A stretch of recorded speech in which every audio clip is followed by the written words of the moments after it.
Welcome back to the Science Corner. This is where we really get into the details for you, our intellectually curious listeners. Glad to be here. Today we're diving deep into SPHEREx. That's NASA's new near-infrared space observatory. A really fascinating mission, launched just this March 11th, 2025. Right, on a Falcon 9. Yes, exactly. And it's set for a 25-month mission to survey the entire sky. The entire sky, and its main job, measuring near-infrared spectra. That's the core of it. Right. For about 450 million galaxies. It's a staggering number. Hundreds of millions, and the truly groundbreaking part, I think, is the detail 96 different color bands. Which is, a huge leap compared to previous all-sky maps. Yeah. Much more spectral information. It's like going from a few crayons to a massive paint set, right, for analyzing cosmic light. That's a great analogy, yes. It allows for much finer distinctions, revealing more about what these galaxies are made of, their history. And to help us understand all this, we have a Nobel laureate with us today, bringing incredible insight into the universe and missions like this one. So maybe let's start with the basics. SPHEREx. What does the name actually stand for? Ah, yes, the acronym. It's quite descriptive. Spectrophotometer for the history of the universe, epoch of reionization, and ICE's Explorer. Wow, okay, so the name itself tells you it has broad ambitions.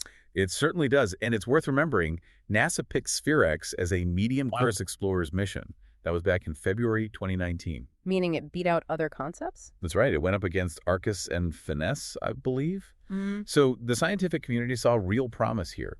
The principal investigator, James Bach at Caltech, has been driving this. Okay, so years of work leading up to this. How does it actually do this mapping? What's the tech inside? Well, the core instrument is surprisingly simple in concept, yet very effective. It's a single instrument, no moving parts, one observing mode. Very streamlined. No moving parts. That's interesting for a space mission. Less to go wrong, I suppose. Precisely. It uses a spectrophotometer, which is essentially designed to measure near-infrared spectra. We're talking wavelengths from 0.75 up to 5.0 micrometers. And the key piece of tech is that filter you mentioned? Yes, the linear variable filter. Think of it as a strip, where the color of light it lets through changes smoothly from one end to the other. Okay. And this isn't brand new tech, actually. It flew on the New Horizons mission to Pluto on the LISA instrument, so it's space-proven. Right, Lisa. I remember that. So how does this filter help get the full spectrum, different colors for each galaxy? It's clever. The filter sits over the detectors. So at any one spot of the detector, only a very narrow range of wavelengths gets through. Okay. To get the whole spectrum for, say, a galaxy, SPHEREx takes multiple pictures. Between each picture, it just slightly nudges its aim. Ah, so the galaxy's light lands on a different part of the detector. Exactly. And because the filter changes wavelength response across its surface, each snapshot captures a different sliver of the spectrum. You combine all those snapshots, and you build up the full near-infrared spectrum for that object, piece by piece. That's really elegant. And the telescope itself, what's collecting the light? The telescope has a 20-centimeter aperture. Now, that might not sound huge compared to, say, Hubble or ground telescopes. But it's for an all-sky survey. Precisely. It's optimized for that. It has a wide field of view, too, 3.5 degrees by 11 degrees, so it gulps down large patches of sky at once. Makes sense. And the detectors? It uses 6 arrays. They're 2K by 2K pixels each, made of mercury cadmium telluride HGC DTT. Which is good for infrared. Extremely sensitive in the near-infrared, yes. And each of those arrays has one of these linear variable filters layered on top. That's how they get the spectral info. Sounds like a beautifully integrated system. So with all this capability, what are the big science questions SPHEREx is trying to answer? Oh, the goals are fantastic. Number one is classifying those 450 million galaxies by their redshift. Redshift being how fast they're moving away from us, telling us distance. Essentially, yes.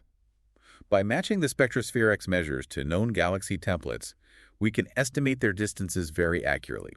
This helps map the universe's expansion. Okay, what else? It's also looking for really faint light, the intrahalo light. That's the glow from stars scattered between galaxies and clusters. Tells us about galaxy mergers and interactions. Ah, interesting. Very faint signals. Very faint.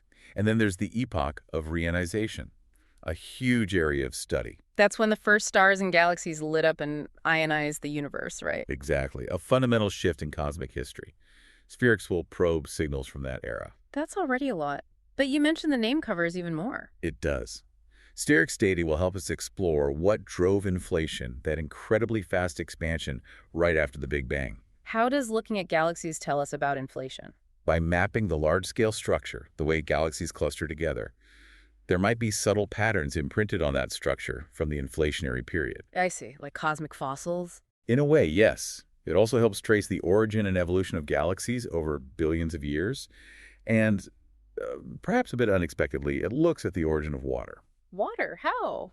by searching for the spectral fingerprint of water ice. In molecular clouds where stars are born, in disks around young stars where planets form, it's looking for ice signatures across the cosmos. That's incredible.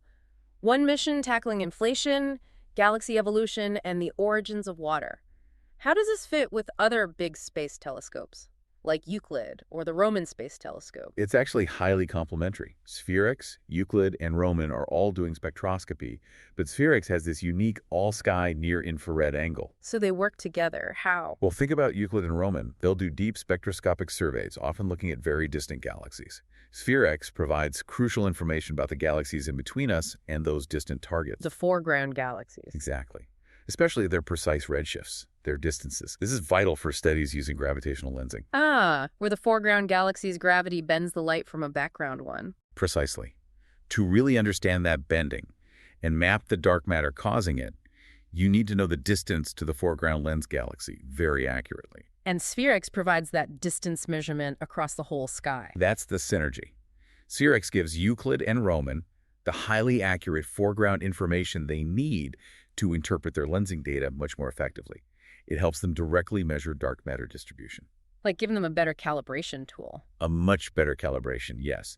And the point about inflation, SPHEREx's survey, being at relatively lower redshifts, Yeah. closer to us, Yes. it offers a mostly independent check on the parameters that describe inflation, compared to what we learn from the cosmic microwave background. So a completely different line of evidence. Largely, yes, which is incredibly valuable. It either strengthens our confidence in the standard model or, might point towards new physics if there are discrepancies. Fascinating. Building such a complex mission, who were the main players involved? The spacecraft bus and the telescope structure came from BAE Systems, Inc. Many people might remember them as Ball Aerospace. Ah, right. Ball Aerospace. And the science payload, the spectrophotometer, the detectors, the real heart of it that was developed jointly by Caltech and NASA's Jet Propulsion Laboratory, JPL. A California collaboration there. Yes. And we should also mention the Korea Astronomy and Space Science Institute, KBI. They contributed a crucial piece of ground equipment, a non-flight cryogenic test chamber, very important for testing the instrument before launch. So a bit of international contribution too. Can we briefly touch on the timeline and the costs? Big missions like this aren't cheap. No, certainly not. The idea was first proposed way back in December 2014. Then it went through NASA's selection hoops, Phase A study in 2015, became a MEDEX finalist in 2017. And finally got the green light in 2019. February 2019, yes. The mission cost cap for this class, Medium Explorer or MIDEX, was $250 million, but that's without the launch cost. Okay, so what was the total estimated cost? As of April 2020, the preliminary estimate, including launch and NASA reserves, was somewhere between, say, $395 million and $427 million. Still significant. Absolutely. It passed its major design review, Phase C, in January 2021. Then SpaceX got the launch contract in Feb 2021 for the Falcon 9. And that launch cost? That was reported as $98.8 million. And it wasn't alone on that rocket. It shared the ride with the PONCH mission microsatellites. A red chair, okay. And launch was March 11th, 2025, as we said. Correct. First light, seeing space for the first time, was achieved in April 2025. And regular science operations kicked off just recently, May 1st, 2025. So it's happening now. The data is flowing. The data is flowing as we speak. Incredible. So if we were to sum it all up for our listeners, what are the absolute key takeaways about SPHEREx? I'd say first, it's the first all-sky survey in near-infrared light with this kind of high spectral resolution, those 96 colors. That's unique. Second, its goals are fundamental. Map cosmic history through galaxy redshifts, probe the early universe's reionization and maybe even inflation, understand how galaxies grew, and even look for water's origins. A huge scope. Huge. And third, it's a powerful partner for other major observatories like Euclid and Roman, especially for understanding dark matter through lensing. It's providing a foundational data set for cosmology. It really feels like a pivotal mission, a new way of seeing the entire sky. It absolutely is. It promises to fill in major gaps in our knowledge. Okay, well, that brings us towards the end. And as always, we like to leave you, the listener, with something to think about. Here it is. SPHEREx is gathering this unprecedented amount of spectral data, 96 colors for hundreds of millions of objects across the whole sky. What completely unexpected discoveries might be hiding in that data? What might we learn about the universe that we haven't even thought to ask yet, just by looking at the cosmos in this new, detailed way? That's the exciting part, isn't it? The potential for surprises. Exactly. It's a thrilling time for astronomy. Thank you for joining us for this deep dive into SPHEREx.